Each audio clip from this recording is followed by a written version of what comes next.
All right, let's do this. How are you, what the fuckers, what the fuck buddies, what the fuckadelics, what the fuckineers, what the fuckaholics? What's happening? This is Marc Maron. This is WTF, the podcast.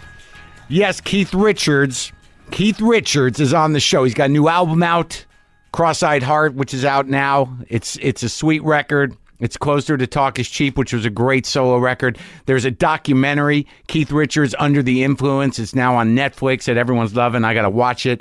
But I talked to him. I talked to Keith Richards. Okay, am I going to keep it together just even to do this intro? Oh, my God. This is a pretty big day. Might be the biggest day ever. I don't know. It was a pretty insane day for me when this episode was recorded. I can tell you that. Okay? I mean, I know some of you know that Keith Richards looms large in my psyche and in my heart, people. And I don't think I'm alone in that. Yeah, I know that there's people in my generation, maybe the generation before me and the one before that and the one after me, that Keith is just the guy. All right? He was just the guy. I mean, there are those of us who idolized and still do just that outlaw rock and roll image that he created and remains. I mean, I don't even know if I can explain it, but there was just something about Keith.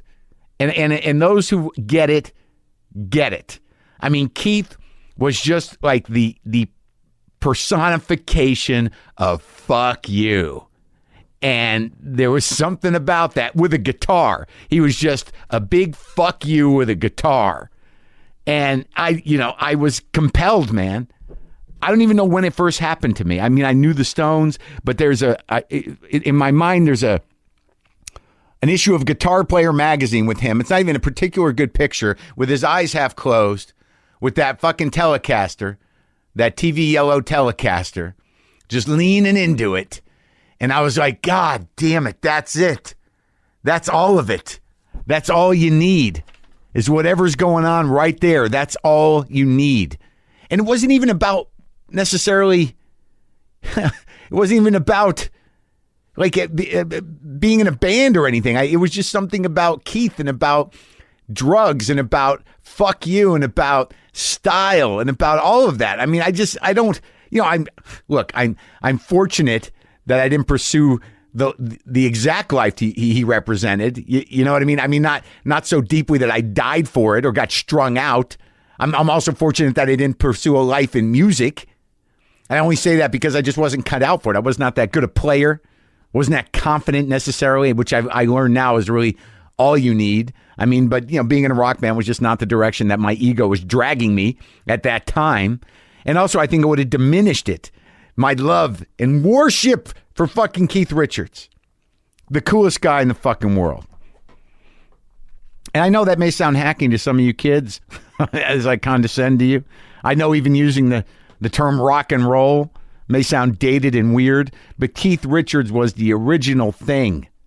Mark Lehner, the writer, once, I think he was in an article for Spin. I couldn't find it because I was looking for it. Said that Keith Richards moving across the stage was like the EKG of rock and roll. And I thought that was just fucking beautiful. I actually wrote to him to find out exactly what he said, but he had no recollection of it. But it's a weird thing with Keith because my relationship with him is ongoing. Because my love of a particular type of rock and roll came directly from Chuck Berry somehow, through my father and through listening to the American Graffiti soundtrack and my father's love of oldies. I was just captivated by Chuck Berry and by that original riff. The riff. And then like years go by where I'm loving Keith. I love the Midnight Rambler song more than anything in the world. And I don't even understand, what makes Keith the amazing guitar player that he is. And over the years, to understand Keith's rhythm and to understand, why he's amazing, because he's not like other guitar players. He's fucking Keith Richards, but the way he lays back and the way he nails a chord and the way that he decides what the rhythm is for a song and where it's at. I mean, it's fucking, he's fucking Keith, man. And I know some of you heard, like, I could barely keep my shit together when I did that 10-minute interview with him. And some of you know that I read his book like it was a Bible that I could believe in. And I was blown away by his book because for years, you just sort of keep Keith tucked away in your mind as this amazing, dope fiend survivor. This icon that represents the sort of like dark heart of rock music in some way. And then you read that book and you're like, holy shit, he's one of the great, intelligent bullshit spinners of our time. There's a lot of hard truth, a lot of fact, a lot of history, but the dude can tell a story. And to me, that was just like, this only makes it better. This only makes Keith bigger, looming larger in my mind in different ways. And I guess it's just a big fucking, love note to Keith Richards. But I was offered the opportunity to interview him. Now, the Obama interview was intense and huge and an amazing event and an amazing interview. But I thought that, I got my shit together. I knew what I was going to talk to the president about. I prepared. I stayed focused. I think you could, hear my nervousness was tangible in the first 5 or 6 minutes, but I think I eased into it.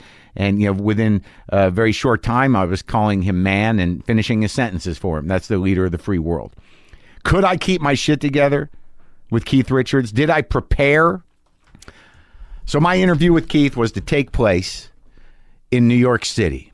It was to take place at the NPR building in an NPR studio because Keith was coming down from Connecticut to record Morning Edition.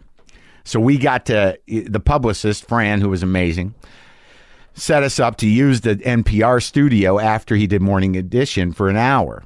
And, Brendan McDonald, my producer, business partner, who you met on the episode after Obama, you've met him before if you've been around a long time with the show. We go down there to NPR and we get there on time and we're informed. We sit down in a conference room with Fran and another person from her organization, the Publicity House. And we're told that Keith is stuck in traffic coming down. He's running a bit late, probably an hour late. He got stuck behind a funeral procession. I'm not even fucking kidding. So we talked to Fran for a little while, and we were in a conference room where they were going to, meet Keith, and then he was going to do Morning Edition, then he was going to regroup in there. And I noticed, on the counter, there was a small case of vodka miniatures and 2 6-packs of, I believe it was Sun-Kissed orange soda. So I'm like, that's the new fuel. Hey, I'm putting shit together. And so Brendan and I go, and we go to Bryant Park, and we have something to eat, and then we come back. And we're waiting. And Keith's about to show up, we were told, and I don't even want to see him. I don't want to see him. I don't want to have eye contact with him. I can't handle it, man. I can't handle it. So Keith shows up. I hide in an office. He goes into the studio to do Morning Edition. And at some point, I'm talking to Brendan. I'm like, this is fucking crazy, dude. We're at NPR. It doesn't matter. I'm going to interview Keith Richards it's just crazy, man. And I was trying to keep it together, but this was sort of a big deal when somebody is your childhood hero. It's like, some of you got all excited when so-and-so signed your baseball. I mean, come on. Waiting to meet Keith Richards, the guy that I think defined a lot of my personality for a lot of years. Like I said, I'm lucky I lived, and I'm lucky that there was some part of me that didn't let me drift into complete pseudo Keith Richardness. There was always some part of me, some part of my mind or my heart that would throw me a line when I got too far out to drift and saved me from sort of living on the dark side. But there we were, me and Brendan, waiting to talk to Keith Richards. He's in the studio at NPR, National Public Radio in New York City. And at some point, a woman comes up she comes out of a hallway a bit frantic saying, he's smoking in there. He's smoking a cigarette in there. And I was like, oh, that's so fucking beautiful. Keith Richards is smoking in an NPR studio, of all places. Oh, fucking the human fuck you lives on. And the beautiful thing is no one was going to fucking stop Keith Richards from smoking a cigarette. No fucking way. So I'm waiting, and we're just waiting, and then I hear that he's finishing up, and then I go hide in this office because I do not want to see him. I do not want to meet him. I don't want to do anything. So then we're told that he's going to regroup. He's going to go into the conference room and reload, whatever. So I go into the studio, and it smells like cigarettes. There's an ashtray there. There's a pitcher of water. I've got my little tube of nicotine lozenges, and I'm sitting in there, and I got my little scribble sheet, and I'm waiting for Keith. And I was just sitting there, and then there's commotion, and I see outside the booth in the glass, Keith Richards walking in with a Captain America t-shirt on. And, man, I don't know, dude. Like, I stood up, and I'm like, Keith, and, oh, boy. So I guess, so we sat down, and I'd like to say that I kept it together. I'd like to say that the nervousness, the fanboy excitement receded, or I got it together after a few minutes, like I did with the president. But I don't think I did. I was very excited and beside myself. And, we talked a lot about music. I've loved the Stones a long time, and, I'm sort of hung up. Like we talk about Bill Wyman, the original bassist. We talk about, the whole arc of the career. The history of the Stones is the history of modern rock and roll in a lot of ways. And I sat there with Keith. He came in. He walked in the studio trying to fucking recapture it in my head. It was amazing. He had a big, one of those sort of like keg party cups, like the red plastic cup filled to the brim with something iced and orange. And he was chipper and present and a little loopy, but it was I would have taken Keith any way it happened, but he was fun. We had a good time, and there's something that happened after we hung out. It was because we were doing pictures, and he put his arm around me, and he gave me a hug, and he said, "You're a fun one." I don't want what, but you're a fun one. So I don't know if you knew that, folks, but after this interview, whatever happened, Keith Richards declared me a fun one. So Rolling Stones fans, lapsed Rolling Stones fans, or people who are too young to appreciate the fans, this is a historical document of a fucking lifetime fan meeting his fucking hero. So enjoy this, all right? I did. Me and Keith Richards.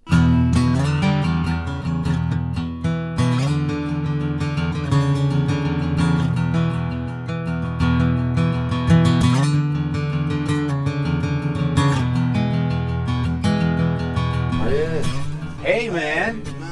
Nice to meet you. Pleasure, man. Wow. All right. Let's do it. Okay. We're on. We're on. Go. I got my nicotine candies. You got yours? Oh, baby, yeah. Right here. You got the real ones.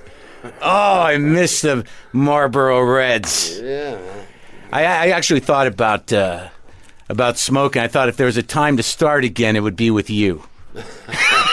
Yeah. Be my guest. Let me just hold one. Yeah. Yeah, you can just look at it if you like. Thank you very much. Yeah, man. What are we drinking this afternoon? Nuclear waste. Oh, perfect. That's good. Yeah. You've adapted to it. No problem. I'm ahead of the game. I figured you'd drink nuclear waste. You have to, right? Just to keep going? Just to talk to you. I'm dying to figure out whether I'm going to light this fucking cigarette. You know what's interesting? I don't know. Let's see if you can hold out. Okay, I'll try. It's been about a decade, but I think I talked to you briefly on the phone. I don't know if you remember. I'd like to think you would remember. We talked. I told you that I started smoking because of you. I started drinking because... Oh, you're the one. I'm the one. Good one. That's good. But it was funny because I remember reading an interview with you, and they asked you what kind of cigarettes you smoke, and you said, well, Newports, sometimes Marlboro Reds. So I was about 14, and I went out and got a pack of both and just played it out, see what stuck. Yeah, I don't know where they got the Newports from. You never said it. Never tried it. Marlboro Reds, yeah. Yeah, right? Well, whatever. I was walking around with both in high school trying to figure out how to be Keith Richards. Oh, man. Yeah, it was a rough few years. But I was in school trying to figure out how to be Keith Richards. too. Strange, isn't it? You figured it out. Well, you're like, I interviewed the president a few weeks ago, and I'm actually a little more frazzled about this because, presidents come and go, but, you're Keith Richards, you remain forever. Yeah, that's sort of one of the blessings. You're like royalty, man. Oh, I don't know about that. I've no crown. Yeah? Are you sure? I think you do. I think you do. Well, this is like I'll get through the nerves in a minute, but it's a big deal to meet you because you're a big idol of mine. Now, when you started playing and you guys started to, sort of come into your own, do you remember the first idol of yours that you met? Oh, Little Richard. Really? Yeah. And Bo Diddley. Really? Yeah, because we were thrown onto this tour. I mean, before that we'd been working clubs, I mean, suddenly we had a record and and we were thrown on this tour with Little Richard, Bo Diddley and the Everly Brothers. And so I suddenly met, half of my childhood mentors and all in one, and I'm working with them too, which was an amazing education. I mean, that's a university for me. Did you talk to Bo? Did you ask him questions? Yeah, we were on the road for like 3 or 4 weeks. Really? Yeah.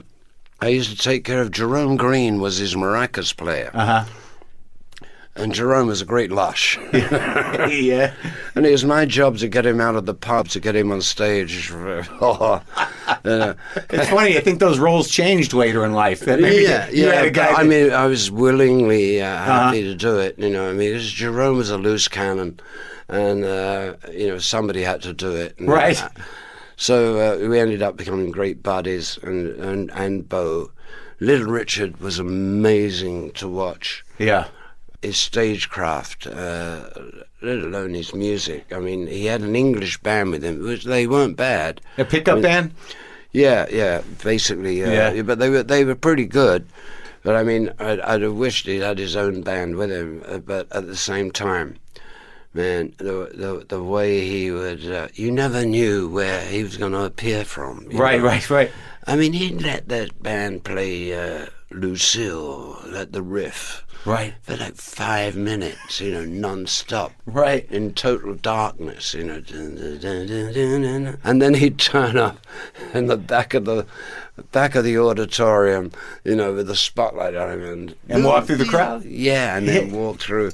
And I thought, wow, the way you can work a room, and I'm learning things. Right. You all must have been learning things. Just and the Everly Brothers, so meticulously beautiful. Those harmonies, right? Wow. Yeah. And you were with him for like 3 weeks, you did that tour? Yeah, 63, yeah. So that was before England's Newest Hitmakers? Or around the same time? It had just come out about the same time. Yeah. When was the last time you listened to that record?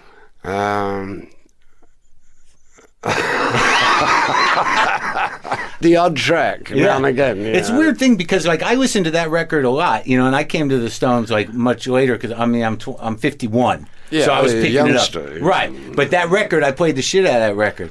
To me, that was the pure intention, the birth of it all. Yeah, in a way, I guess it was for us anyway, and it was recorded in this little room that professed to call itself a studio. Yeah. The whole walls were covered in egg boxes. That was called soundproofing. Right, first class, top notch. And it was a Grundig 2-track. But it was hung on the wall. Yeah. Instead of, if it was on the table, it would have looked like, unpro. But it's hung on the wall. Give it a professional feel. Yeah, man, we cut the whole damn thing on that, and it was, so I started on 2-track, really basic. Yeah. Did you do Honest I Do? Yeah. Is that on that one? Yeah. Can I Get a Witness? I think. Get a Witness, yeah. Tell Me. Tell Me, yeah. And like that, you set out to be a blues band. Yeah. Right? That was the intention. Pure, straight up. Yeah. And at that time, you know who I talked to? I don't know if you guys are friends or not. A couple of weeks ago, I talked to Richard Thompson. And Oh, yes, yeah. We're not friends because I hardly ever see him. I don't know, but I know the man. Like, because I think he was a little younger, but he was talking about the scene in London at that time. There were so many bands, and you guys would all see each other late at night, like at restaurants, and see each other play all the time. And what was the scene you were involved in? It was all blues, right?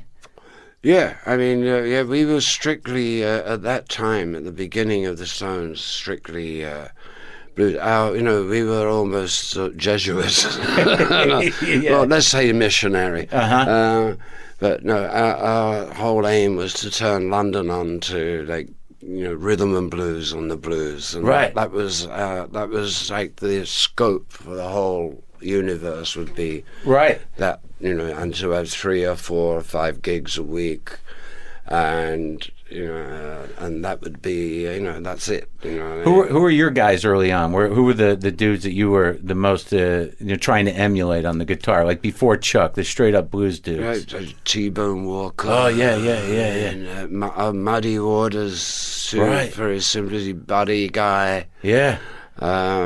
Slim Harpo, or was that later? And Slim Harpo, man. Jimmy Reed. I was, we was hard on Jimmy Reed. Yeah. Because we were not so much interested in being a virtuosos. I mean, it was how those guys got that sound. Right. And to us, it was the thing of trying to get close to making that kind of sound. Yeah. And we studied, man. What, you and Brian we would studied and starved. Yeah. What was Brian's thing? What was he into most? Were you both in the same thing? Brian, very big into Jimmy Reed. Okay, yeah, so that's where that came from. Yeah. Mm-hmm. Well, so Mick and I were also into, but Brian had the records. Right. We didn't, Mick had the Muddy Waters, and I had the Chuck Berry. Brian had the Jimmy Reed. Okay, all right. So, I mean, there was an obvious collection, and a connection. But Jimmy Reed stuff, I still think is some of the most beautifully recorded stuff, and it's so simple. Yeah, he does a weird thing right on the 5. The 5 string. He leaves that open. Because if you're playing an E, when he's playing the 5 chord, he lets the 3 chord, the 7th note, still hang. Right, he leaves the A open, right? He leaves it open. I learned that from Bobby Goldsboro. Oh, really? Yeah, I mean, he hipped you to that? Bus. He hipped me to that because he'd been on the road with Jimmy Reed.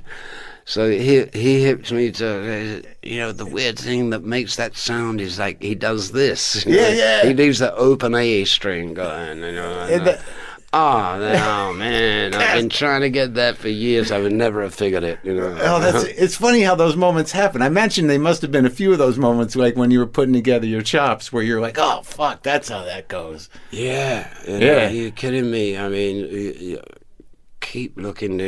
How did he pull that lick off? Right. I mean, even with Chuck, when you did that fucking movie with him. Yeah, man. Bless his heart. We had the argument about the beginning of "Oh Carol." Yeah, that was touch and go, man. Well, that was him testing me out, and pushing. Chuck always has to be numero uno, right? After all, the movie's about Chuck. Right. Hey, to me, I'm living my childhood dream of being a second guitar behind Chuck Berry. You know what I mean? Yeah. You never knew what a pain in the ass that would be, I guess. No. I tell you what, at the same time, he's a funny guy. I mean, it just, what are they, mercurial. Mm-hmm. Yeah. 1 minute, grouch, and then he'd piss off for half an hour. Yeah. And he'd come back and he'd be back on top. I know what. Did he take a hit or something? But he was a great mood changer, but incredible to work with. And I think my best feat out of that was when I said to Chuck Berry that Johnny Johnson's still around, because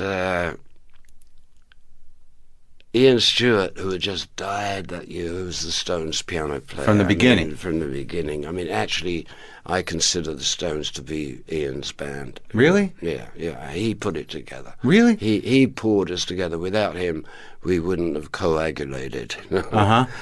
And he only got pushed. He stopped being in the main lineup because what happened? Oh well, he wasn't good looking enough, and it was like they thought 6 was too many. Okay. Stu, having the largest heart in the world, said, "Yeah, I understand that. That's cool." But we recorded. It was still his band. And he became our roadie, our road manager, and everything. Take care of everything. So I think that Ian Stewart considered us his baby, and I consider him my dad. Oh, that's sweet. But so your relationship with Ian sort of made you reach out and find Johnny. Yeah, because the last thing that Ian Stewart ever told me is, and this was just before he died, he said, "Don't forget, Keith, that Johnny Johnson is alive and playing in St. Louis." Right? Ian said that to you? Yeah. And within a year, I'm working with Chuck Berry, and I was saying, in my mind, I'm saying to myself, well, without Johnny Johnson, it's never going to be the same. So I say to Chuck, "Hey, Chuck, Johnny around?" Yeah. And Chuck comes with a very deadpan face. Yeah, he's in town. Any chance of getting him together on this thing? I'll give him a call. Yeah. And the next day there was Johnny, and then I realized I had the band, the stuff. Yeah. And I realized I had the stuff that had actually made Chuck's records. And sounds so good. Yeah. And that he literally learned how to play those licks from Johnny's piano playing. Yeah. That Johnny was first. Yeah, actually, yeah. And it's weird when I watch that movie, because I've been a fan of yours my whole life, but I'm not sure I necessarily understood, how complicated the rhythm of Chuck Berry is, and how you deconstructed that to get your shit. Yeah, it's a variation on the theme, but Chuck and I basically played the same. It's basically the roll. Right. It's syncopation. Right. And for that you need a drummer that you can totally rely on, Yeah. And which is, unfortunately for Chuck, once he'd used pickup bands went away. Yeah, because he couldn't rely on the drummer, Right. and they were just bands he'd never met, Right. Which was unfortunate in that respect. But because there's a bounce to it. But I've no doubt Chuck walked out with the money in a briefcase. Yeah, in a Cadillac. I know that briefcase, baby. But that's it. That's a bounce. There's a bounce, right? It's a cut against the beat, Right. But the drummer has to be right on, for you to be able to chop the beat around and move it and make it roll. Yeah, that's the roll in the rock, And that's Charlie. Yeah, solid. Can I count on that man or what? Yeah, fantastic. Yeah, I imagine but yeah, I think Abco reissued a few of the old ones. Yeah, they reissued "Get Your Yayas Out," right? So I used to listen to that shit in high school, right? And I put on the reissue, and I had this moment in my living room where I'm like, "Holy fuck!" Bill and Charlie are holding this whole thing together right now. Yeah. Did you? Hey, nothing like a good rhythm section. Until I heard that remaster and the way you guys were all fitting together, I was like, Jesus, man, that's so solid. But I don't know why. I think in the live situation, I think Mick even said something about it, that they were nailing it that night. Do you have memories of those nights in particular that you recorded? And when you're on stage, no, quite honestly, no, because I'm not thinking about we're being recorded or filmed, which is even worse, because people get aware of the cameras and they start to tighten up. No tightening up. I try and forget all about what's going on around me. Yeah. Just do the gig. Yeah. Yeah, I saw you in San Diego, I went. just now, the first night of the Oh, tour. yeah. It got better and better, too, and that was Did a it? good show. Man. It was a good show. It was a great show. I was nervous. I was nervous for you. I don't know what the hell's I wrong love with you. I love you. I hadn't What a been guy. I hadn't been to see you in a long time. I saw you guys in '81 at Madison Square Garden when I guess it was probably the Tattoo You tour, and Screamin' Yeah. Jay Hawkins opened for some reason. Oh, yeah. Yeah, I think James Brown was supposed to, and then something happened. I don't know what happened, but. Probably didn't like Screaming Jay. Yeah, I don't know, but it was just weird. Screaming Jay comes out with the voodoo stick. I don't even think he had a fucking band with him. It was like everyone in Madison Square Garden's like, "What's happening?" And then you guys came out, and I didn't go see you because I don't know, it was strange for me when Bill left. Was it strange for you? Absolutely. I was furious. I sent out the hitman. Except I love him so much. Yeah. I can't go that far. Yeah. I'll just break your legs. Yeah, right. It was a hard call, man. Yeah, he tire out. Yeah, and it also developed this fear of flying. Oh, really? So he was like driving to every gig, which is like, sometimes they were so far, but Right. And eventually he decided, it was his decision Yeah. to call it the day. And I said, "You kidding me, man? What are you gonna do, right? You were in the RAF in 1956. Yeah, right. Schlepping around in Yeah, Germany. yeah. And no, he was adamant, and he made his decision, and maybe it was right for him. Right. And all I can say is that, I get Darryl Jones. Yeah. He was great. It was great. It was the first time I'd seen you guys in a long time. And like I said, I was nervous because I hadn't seen you in 35 years. And man, you sounded great. And I mean, there was moments there where, We've improved over time. Yeah, you've gotten good. I think you're really tight right. You're good right now. I'm going to take it up. Yeah. But the experience of it was like when there was moments where Mick was running back and forth. Do you ever like at the point where you guys are at now? I mean, we're mature gentlemen. You're a little more mature than me. Do you have moments where you're like, I hope he doesn't fall the fuck down? Oh, no, I never worry about. No, Mick is so nimble, man, and it's crazy. Yeah, I mean, Charlie and I always watch Mick in case when you get out there in the audience that you're not hearing the beat, right, the same as it actually is. But we're actually experts at it. He's crossed the beat. Okay, and we can changed the Mick? Yeah. Oh, we're like a safety net under Mick. He doesn't realise it probably, but I mean, Charlie and I always say, "Well, okay, we got it. We got him. We can actually do that." Yeah, that's hilarious. Yeah, well, that's what the job of a band is, to support the front man. Yeah. And now when you got because when we talked before, you talk a lot about the band and your band and the band, but I have to assume that when you guys started out, at the beginning, you were just a bunch of buddies, right? Yeah, and it just evolved into this brought thing together by the music, right? Who was the guy that you guys used to play with or play at his club when you started? Was it Alex Corner? Is that who it was? Yeah, Alexis Corner. Alexis Corner. Yeah. That was the Ealing Club. Yeah. And he was like a blues impresario. Yeah, he at the time probably had the blues nailed down in London. Right. If you wanted to hear blues, you had to see Alexis. He's the only guy playing it basically. Right. And also he had Cyril Davis, who was a great harp player, with him, and it was they were good. Alexis wasn't particularly that good. I remember Alexis one night invited us, Mick and me, up to do a number. Yeah. And Mick and I said, "Right, we're going to do Roll Over Beethoven." Yeah. Alexis immediately, he used to use a thumb pick. Okay, yeah. He cut his strings and said, "Oh, I'll leave it to you." And you just took it? He didn't want to play that rock and roll. Oh, really? So he's a real purist. Well, kind of. Yeah. But also, he appreciated rock and roll and everything, but I mean, he knew that he couldn't. He wouldn't be an addition. Right. I'm gonna bow out on this one. Well, on the new record, You know, I listened to it like a couple of times. Cross-Eyed Heart's the name of the record, right? Yeah. So the first song, like I noticed, like you're going way back for that. I mean, that's pre Jimmy Reed, that's pre Muddy Waters, Robert Johnson. That's Robert Johnson. Because I noticed, like it's it's a tip of the hat to Robert Johnson. It's like Hellhounds on My Trail almost, man. It's like it's just a piece. Yeah. Like you can hear you breathing. You can hear every squeak of your fingers and every pick. It's all very raw and organic. And then you're just sort of like, that's all I got.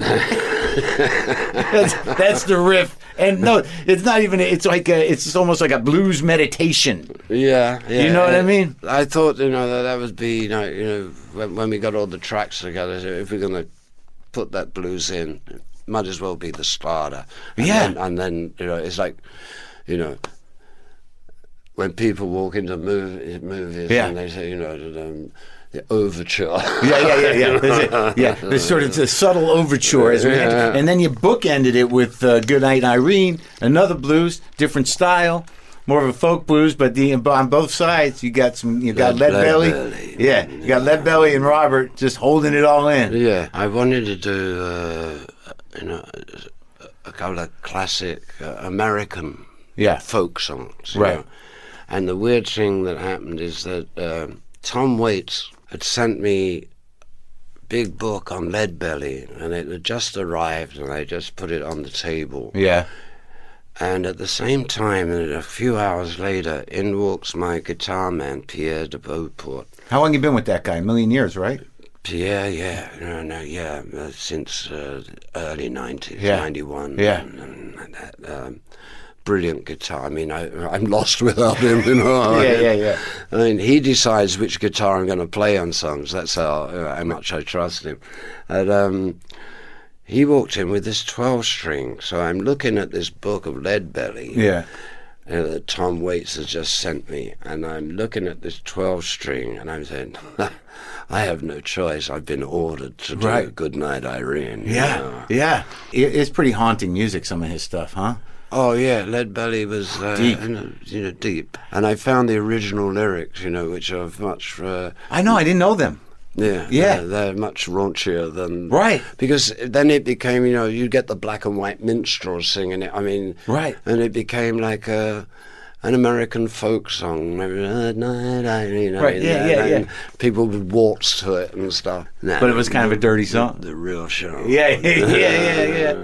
So you got a guitar guy, this guy Pierre, but like you're pretty committed to like a handful of guitars. Right? There's 4 or 5 that you play pretty much all the time. Yeah, pretty much. When it comes down to work, yeah. And I was trying to figure it out on stage because I bought a Telly because of you way back when. Not a good one, but I had it. Mm-hmm. I think you were on the cover of Guitar Player, but I think you had one that was altered. I don't remember. It had the rhythm pickup was regular, and then there was a humbucker, on the lead pickup. We do screw around with them. we do rewire them. Yeah. And we do play around with the pickups on them. Yeah. And you play that 54 all the time, that cream one, right? Yeah. For years. Yes, I'm bashing the hell out of it still. What do you go into though? You're not pedal guy now, are you? No pedals? No. Just straight in. Hey man, I mean it's enough to stand up straight.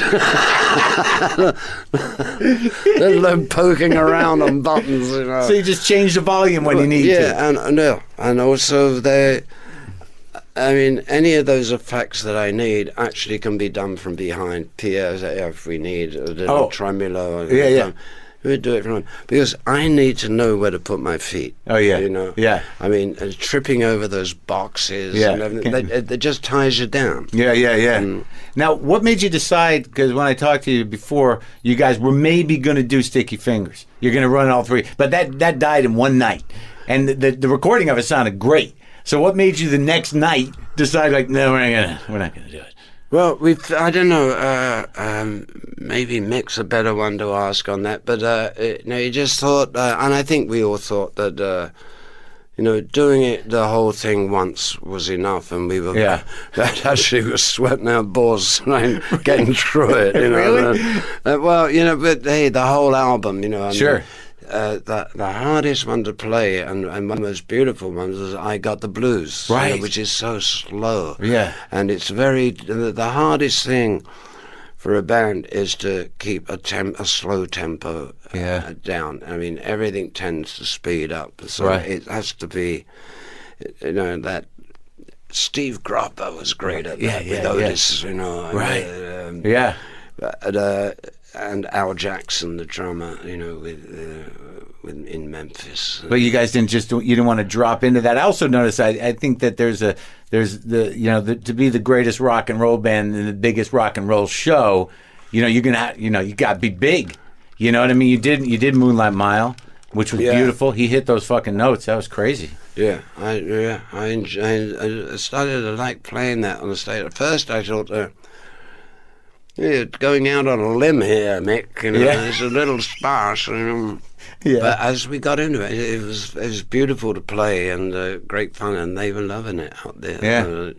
Speaking of Otis, I was thinking about because he could lay back on that groove, but I was thinking about. What did you after Satisfaction was a hit, and then he decided to cover it?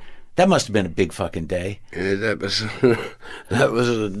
put another crown on, baby. Yeah, right. I mean, for one of our songs to be covered by one of the greatest R&B singers of all time, it was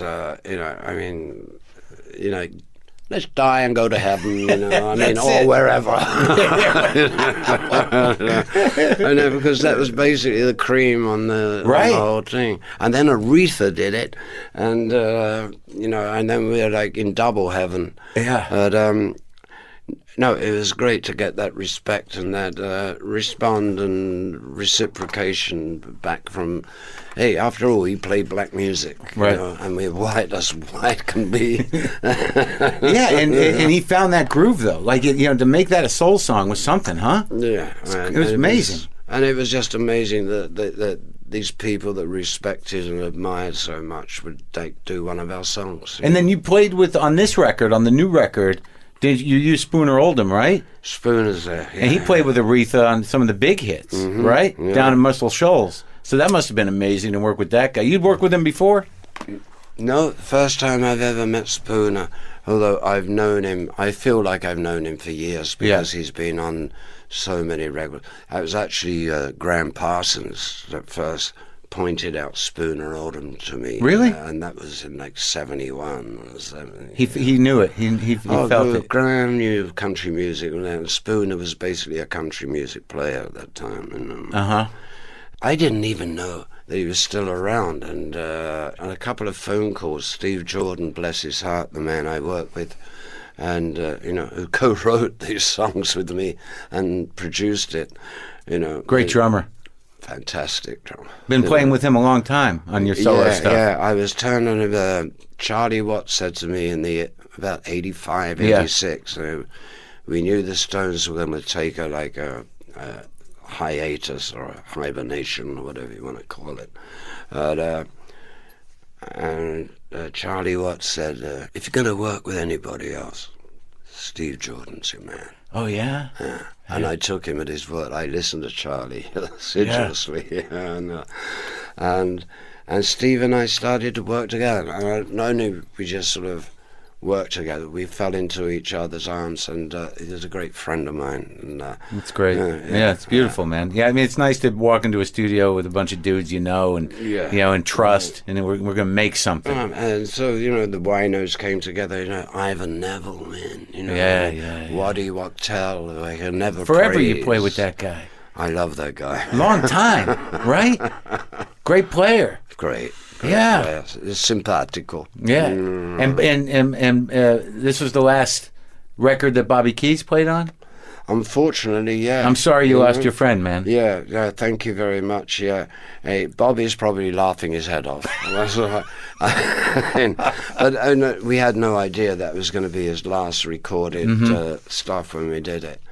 But no, Bobby. Hey, that's Mr. Rock and Roll, man. As large as Texas, if not larger. Between the two of you, it's like you're both Mr. Rock and Roll. He certainly lived the life. He certainly did. Yeah. Now, when you lose somebody that you've been with around with that long, but I guess at some point you realize that we're all living on borrowed time, and he certainly didn't waste any, right? Right. No. They said, I ain't got no time to lose, baby. Is that what he said? No, before you met Graham, though, you were into country music, but do you think Parsons really kind of blew your mind on it, or what? It's just that I met Graham in London. He was actually with the Byrds at the time. They'd done Sweetheart of the rodeo. Yeah. Right? And they'd stopped in London and did a couple of gigs. And then they were destined to go play South Africa. Mm-hmm. And I happened to bump into Graham that night. I went to see the show, and we got to talking after, and he said, I'm getting this sort of feeling, about South Africa, and I don't know, I don't understand it. I don't know. So I explained to him. He said, it's like going to the South, honey. Yeah. But even worse. Yeah. This is like, this isn't segregation, this is apartheid. Mm-hmm. And once he'd done this, he said, and he left the Byrds that day and stayed with me in London. And, oh, really? He just let them go on their own? Yeah. On principle? Yeah. Yeah. That's fucking beautiful. Yeah. And, so they became very, very close friends. Had a few cold turkeys together. Sweat it out. Yeah. That's sad too. Yeah, that guy died so young. Yeah, man. That's another one, But you still do, it's interesting, this record, it's got all the stuff that you love on it. You've got your soul ballad. You got your country music. I got my reggae. The reggae too. Yeah, the reggae was really good, man. I was like, he's like doing reggae again, but you love it. I've always loved it. I've lived in Jamaica for many years. Yeah. You don't got that place anymore? Oh, yeah. You still have it? Mm-hmm. Oh. Yeah. But at the time you got it, though, didn't you have to get it? You couldn't come home, right? I burnt the passport, actually. Yeah. Because someone sent me that box set that you did with those guys in the cave or something. What was that? The Wingless Angels. Yeah, man. The Rastafarian. Those recordings are crazy, man. Yeah, it's just like hours of I'm sort of I'm like, oh, there's Keith. I can hear a little Keith there. I was just backing up. Right? Yeah. I was letting the guys have their wild thing, man. And luckily, because nearly all of them have passed away since. Oh yeah, it's a nice box. That box. Yeah, it's a great. It was a great experience, and it was sort of just to capture some of the last moments of this particular part of Jamaican culture. Yeah. And I managed to do it. Yeah. And they loved it. We had great fun. I mean, you couldn't have funnier sessions in your life. Yeah. With that lot. Lot of weed. What do you want? A rum and milk. Yeah. So in terms of being at the age you're at now, and then sort of the type of songwriting you're doing, because there's a couple of songs on here, like on the new record, like Amnesia and Nothing on Me, where I felt were sort of celebrations of being still alive in a way. In a way, I guess everything is. Yeah. I mean, Nothing on Me is.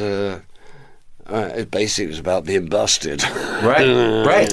Yeah. And it wasn't until after listening to the whole record that I realised that the cops crop up a lot in this record, on Rob Bland. Yeah. Oh, that's right. Yeah. Well, you made it. You're not wanted anymore. You're good, right? Yeah. And there's no warrants out for that. You're set. You're solid. Yeah. Well, let's talk about guitar players for a minute, because all right. So you lost Brian. And then you bring Mick in, then you toured with Mick a bit, Mick Taylor. Mm-hmm. Now, I guess my question, if I'm really going to focus it, just out of my own curiosity, because there was some shift where you guys sort of invented modern rock and roll. There was some shift, probably right in the middle or right after Satanic Majesties, where the entire sound and the groove became what the modern Stones are. What do you think? What happened to sort of make that happen? Was there a moment where you're like, this is where it's at? I mean, the difference between how you cover Love in Vain, or what you did with the blues and country music on Let It Bleed and Beggars in Exile, it just that became the template for rock and roll from that point forward. In a way, I can put this in 2 words: Jimmy Miller, producer. Mm. Yeah. Yeah. Yeah. How did he affect that? How did he influence it? What did he say? Well, after Satanic Majesties, we were, Mick and I were like, we have to refocus, man. And that was a mad year. I mean, there was Sergeant Pepper and Satanic Majesties. But, well, I guess they're all on acid, right? You know, I mean, which is true enough. So you did a little acid. You did the thing. Oh, they've gone to India. Yeah. So you had to keep up with the Beatles. I mean, no, we had to refocus, and at that time. Oh, that's interesting. So that was the end of you keeping up with the Beatles. You're like, we got to do our shit. Yeah. I mean, I couldn't go anywhere near there, and I realized that the Beatles, the boys themselves, are sort of outpaced themselves in a way, and they were, Well, they lasted what they were. What would they? That was it. They did. What are you going to do? What are you going to do? Numero uno, and so they started to like anybody else to play around and. But that was 67, 66, 67. Right. Those years were.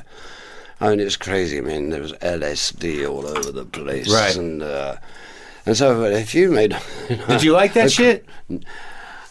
I had a couple of good trips and a couple of bad ones, just like anything else. Right. But no, it was not something that I'd wake up in the morning and sort of say, I must have a tab. Right. Because then what are you going to do for the next 3 days? Yeah, no, it's crazy. Yeah. It was interesting. Yeah. And I mean, I don't say I don't regret any of it, but it was an experiment. And, right. But I think, in a way, it kind of shook Mick and I up because we said, "Boom! Now we really got to tighten up." This is why we got Beggar's Banquet, and I got to say that Jimmy Miller was the key in tightening the band up and refocusing, so to speak. Well, it seems like you guys, like you said about doing, yeah, you want me to do it. About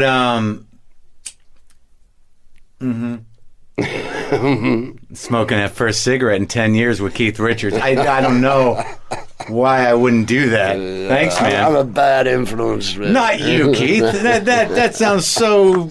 Not you. You're not a bad influence. So, but in terms of because when you talk about it, I got the blues.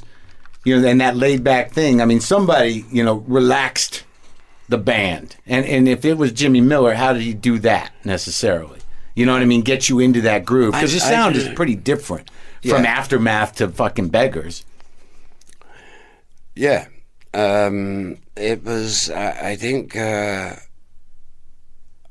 the Satanic Majesties, I think we'd actually reached the end of our tether. Mm-hmm. We'd been working 350 days a year for like 4 years. I mean, there was, where did you go on your vacation? Forget about it. Right. If we weren't on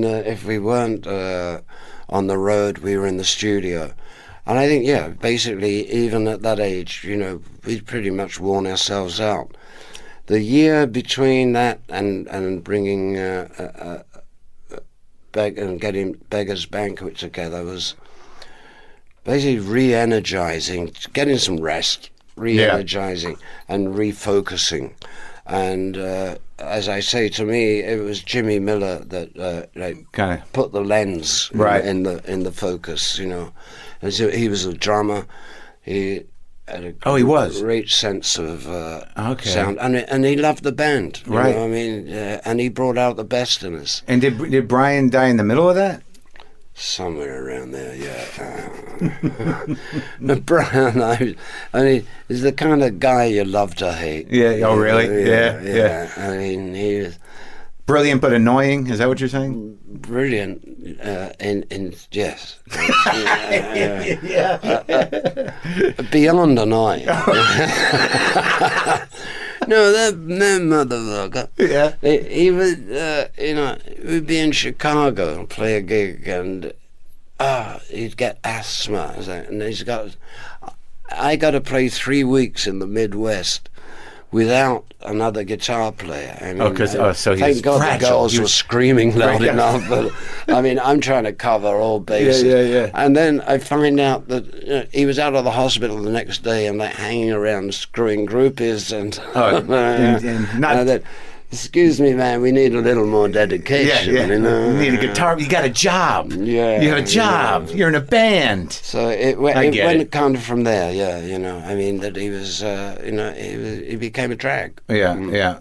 And then when Mick Taylor comes in, that was a whole different kind of guitar player, right? I mean, it's really interesting the difference between like Taylor and Wood, but like Mick Taylor was like he was a big part of the sound for a couple albums, huh? He certainly was. I mean, a brilliant guitar player. Yeah. How's he doing? For the last I saw him, he's doing all right. He's a bit chubby. Oh, but that's his privilege, right? Yeah. But he plays great, and we worked together for a couple of years. But Taylor, I mean, to me, I'm a guitar player, but on my own, I really, I mean, it doesn't interest me. My interest is in playing off of the other guy and what you can put together, because two guitars can sound like an orchestra if you do it right. Right, play off each other. And that's really what as Ronnie and I, call it, the ancient form of weaving. Right. Yeah. It's like where you don't know who's playing lead, who's playing rhythm. That's what you did. That it all switches through. And Mick Taylor was kind of his own dude, right? Yeah. So I had to readjust for that. And, And at that same time, I just gotten into the 5-string thing, so I was rearranging my sound. And where'd you learn that? I tell you what, Ry Cooder was the first cat that I learned it from. I saw playing it. Yeah. I didn't learn it because he wouldn't teach you anything. Right. Ry keeps his secrets, and bless his heart. Yeah. But I'm still finding out, man. I mean, it's what you can do with it, because it's a whole different... But to me, it sort of re-interested me in playing guitar, because I was pretty much at the end of my possibilities on just straight tuning. Right. I mean, I'm not going to be Charlie Christian. Yeah. Yeah. You accepted and that. I don't want to be. Right. But when I got to the open G thing, I started to really research it. Yeah. And, how to play a minor chord with open G, and you get all of these resonating notes and drone notes and stuff. That fascinate and still do. So. Well, that's the genius of Keith right there. It's funny. You're talking about the Beatles. I can't believe I'm smoking my first cigarette in 10 years with Keith Richards in an NPR studio. Huh? How about that? Fuck everything. We're smoking at NPR. Yeah. When what album I love, what song I love is when you play with George Jones. Oh, on the Bradley Barn thing. I fucking listen to that all the time, man. That was a real honor for me. Was it? I mean, to work with George Jones. I mean, first off, Graham Parsons and Graham Parsons with George Jones is like and he's the singer, the greatest singer. Amazing. What he's there with Aaron Neville is another cat that can use the voice as if it's effortless and do anything with it. In fact, Frank Sinatra once said that he thought George Jones was the second best singer. You're right. I would take exception with that. Oh yeah, right. Amazing voice, and a great guy. Crazy as nuts in there, but.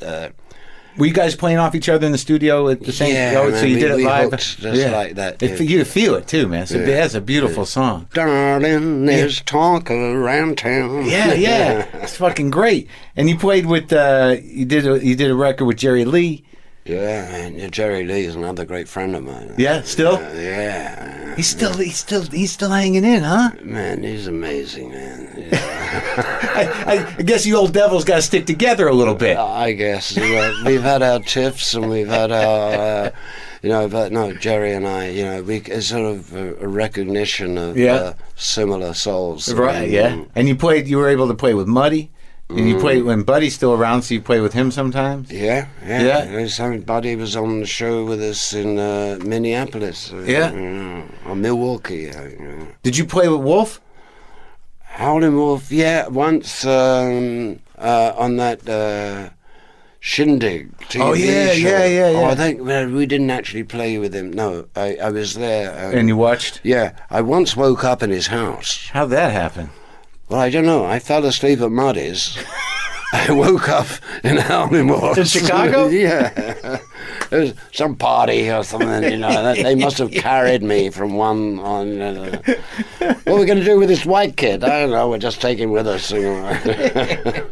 What the fuck? There must have been a lot of lost weeks, Keith. There must have been a few here and there. Yeah. How do you level up? How do you manage? I mean, we don't need to get too far into it. You got pretty strung out for a few years. Oh yeah, and deliberately, you know, it's an experiment. Yeah, is that how you view it? An experiment for a few years. Yes, I'm the laboratory. Yeah.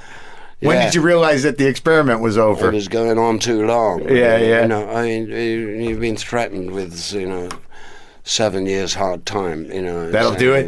Yeah. Yeah. I love my band more than I love the stuff. Oh, good. Yeah. So you're able just to taper off and get into a management system? Boom. I just kicked it. Yeah. You know, what a relief, huh?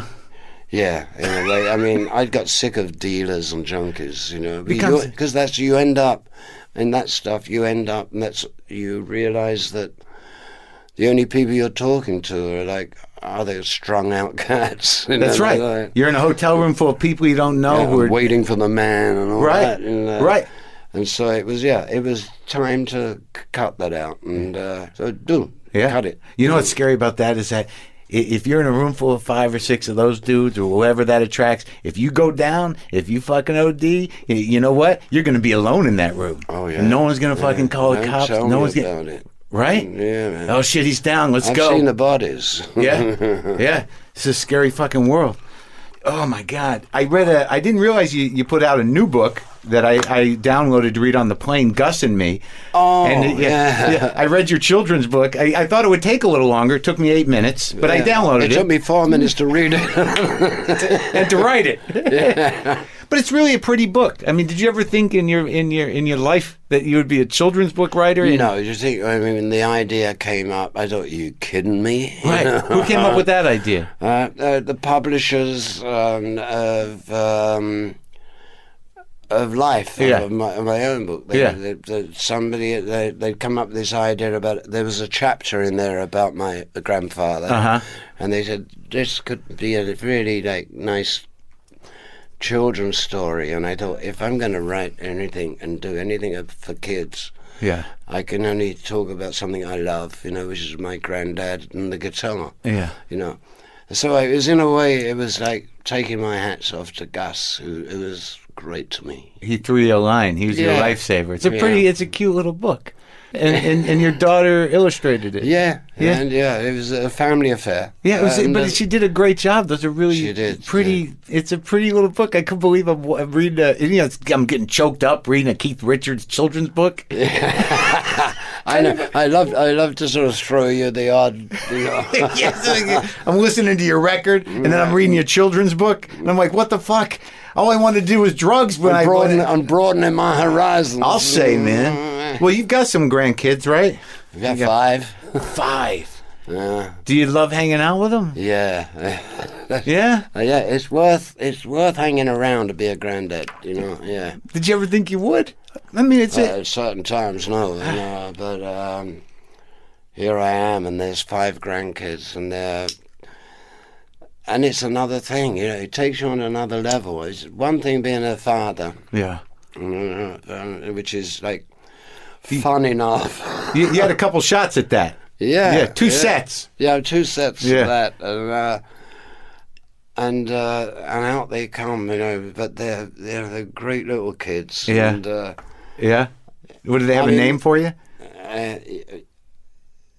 Just grandpa or granddad, or what do they call you? Grandpa. Yeah. Him. And you get along with all your kids? Yeah, sure. Yeah, no, it's a very close family in that respect. Yeah? Yeah. You know, it's like a tribe. How were you with your dad growing up? You know, in general. I mean, because I know you loved Gus, but your father, did you guys fight it out for a few years? Or? I don't know. I grew up with just my mum and my dad. Yeah. You know, so I grew up in a very adult area, you know. So, I mean,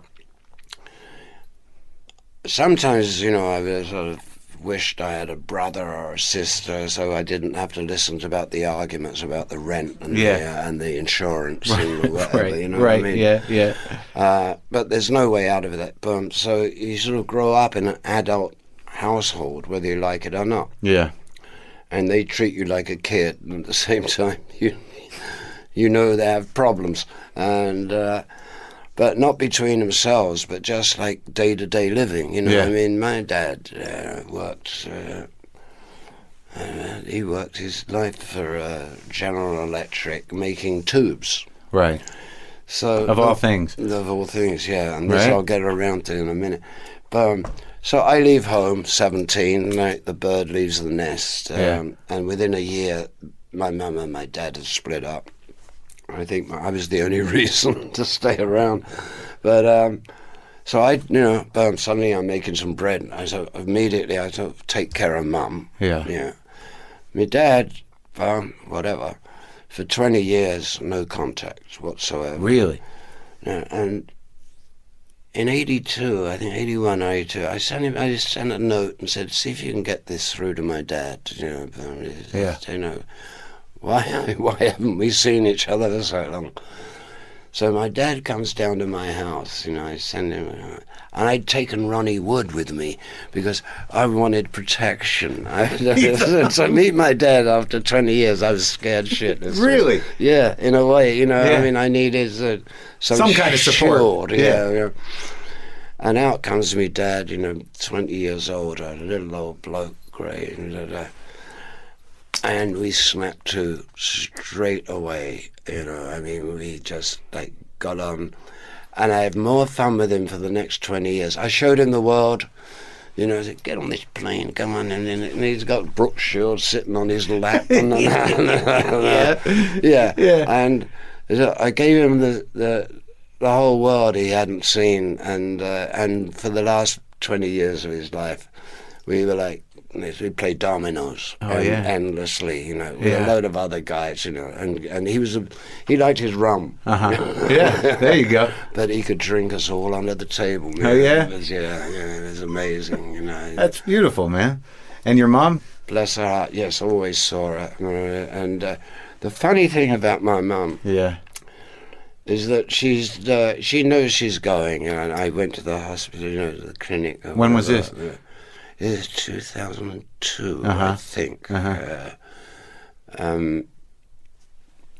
so I brought a guitar with me, and I was sitting on the end of the bed, and she said, "Keith, this morphine's not bad, is it?" You're 93 at last. You know? Now you get it. Yeah. Oh, that's fucking beautiful. So the new record's great, man, and Cool, man. Love everything you do.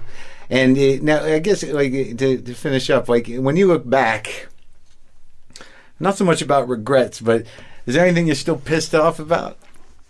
Is there anything stuck in your craw about the way things went down? I could have lived without being busted, and without being like, you know, cops putting things in my pocket and stuff. Oh, that happened? Yeah. Oh, yeah. Got set up? It was terrible in London. Oh, the first big bust. Yeah, no, there was a second one, you know. What have we got here? Oh, really? But I did have the pleasure of that gentleman. His name was, at the time, was Constable. And it was Constable. Constable. Yeah, he got to be sergeant or something. before he was finally checked. Nothing to do with me by then, but I just read in the paper that he's been sentenced to 5 years. Oh, really? Yeah, you don't even know why. Fuck him. Yeah, well, probably for the same thing. Setting people or up. just corruption or whatever. Yeah, it was a bent station, and it's one of those things. Cops ain't perfect, and nor am I. So Ronnie's good. Ronnie's good. Charlie's good. You and Mick are good. Yeah, everything's all right. Yeah, and looking forward to doing some more. Yeah. All right. Well, thanks for talking to me. It was a real honor. Really fucking amazing. Real pleasure, man. A rather laugh. Yeah, and you fun. smoked your first cigarette in 10 years. Yeah, with Keith Richards. Come on. Thanks, man. Pleasure, man.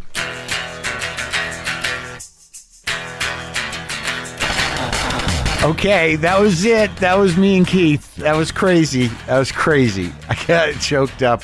Oh my God. Whoo. All right. I'm a fun one. Remember, he said that. I'm a fun one. All right. So I hope that wasn't too embarrassing for me. Fucking me and Keith Richards, man. Come on. I got to play a Telecaster now. You can go to WTFpod.com. For all your WTF pod needs, get a little justcoffee.coop. I get a little back on the back end there on the WTF blend. They've been with us since the beginning. What else? Yeah, get on the mailing list. Check the schedule. I'll be in Australia in October. Man, you guys. You heard it. I talked to Keith Richards. I can't fucking believe it. Now what do I do? That's it. People ask me, what are you going to do after Obama? What am I going to do after Keith Richards?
Boomer lives!